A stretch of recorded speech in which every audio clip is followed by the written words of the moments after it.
So I'm the principal investigator of History Lab, and the way I got this job is that about 3 years ago I began to realize that the archive, as we would think of it as historians, is not only growing exponentially. I mean, we all know that information of every kind is growing exponentially, but that when it comes to the most vital kind of information, secret information, the kind of information that you can get prosecuted, even executed, for having and not having a right to have, that information is also growing exponentially.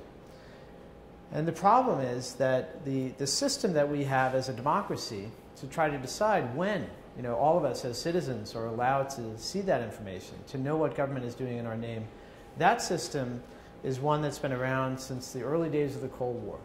And that system hasn't changed. And it still requires that every document, every email produced by a government official that has that classified stamp has to be reviewed by other people, page by page, sometimes by dozens of people, as has happened with the Clinton email, before we get to see any of it.